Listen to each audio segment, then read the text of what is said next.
तो है कि जब उसमें क्या आया वो तो पूरी तरीके से तथ्यहीन है, जिसमें कोई तथ्य नहीं है।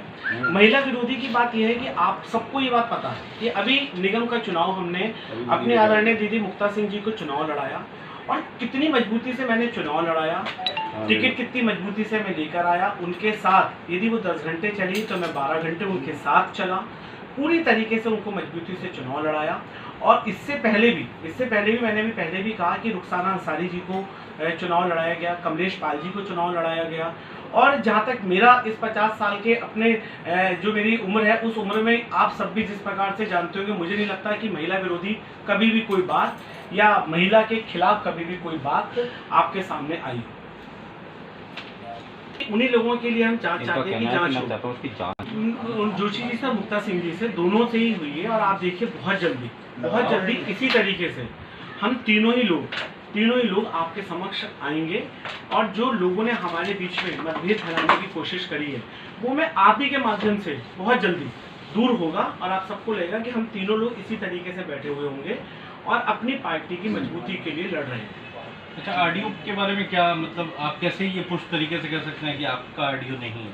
ऑडियो इसलिए मैं पुष्ट तरीके से कि जिस ऑडियो में जो बातें कही गई, जो बात है, जो उसके कहने के तथ्य हैं, वो कहीं से लेकर कहीं तक मेरे द्वारा न कहे गए और ना मैं कह सकता हूँ। अच्छा, ये तो मानते हैं कि बीच में एक कोई यूट्यूबर फ्रीलांसर पत्रकार आया था जिससे मुलाकात आपकी हुई? ऐसे तो बहुत सारे यूट्यूबर, चुनाव का माहौल चल रहा है, बहुत सारे आके उन लोगों ने अपनी अपनी चुनाव की प्रक्रिया, कोई किसी यूट्यूबर, कोई मीडिया वाला, कोई सोशल मीडिया वाला की चुनाव प्रक्रिया कर रही है। तो बहुत सारे लोग लगातार आ रहे हैं, लगातार। आप ऐसा तो नहीं मान रहे कि पार्टी के भीतर ही किसी ने आपके खिलाफ साजिश की है? नहीं, मुझे ये लगता है कि भीतर साजिश नहीं की होगी, क्योंकि भीतर साजिश करने में उसको क्या फायदा हो। क्योंकि जो घटनाक्रम बन रहा है ना पिछले 2 महीने से या 1 महीने से, जो घटनाक्रम है, कोई एक दिल्ली से पत्रकार आता है, फ्रीलांसर पत्रकार आता है, वो मुक्ता सिंह जी के साथ प्रेस कॉन्फ्रेंस करता है, वही आदमी आपसे भी मिलता है एक जगह, एक घटनाक्रम में कहीं पे मुलाकात आपकी और उनकी होती है, जो आपने भी शेयर किया फोटो उसका फेसबुक पे। उसके बाद लेकिन मुझे इस चीज़ का विश्वास नहीं होता कि कोई भी ऐसा कर सकता है, क्योंकि वो इसलिए नहीं कर सकता कि पार्टी हमारी सबकी एक ही पार्टी है। यदि पार्टी को नुकसान होता है तो निश्चित रूप से पूरे परिवार को नुकसान होगा, मेरे को व्यक्तिगत रूप से नहीं होगा।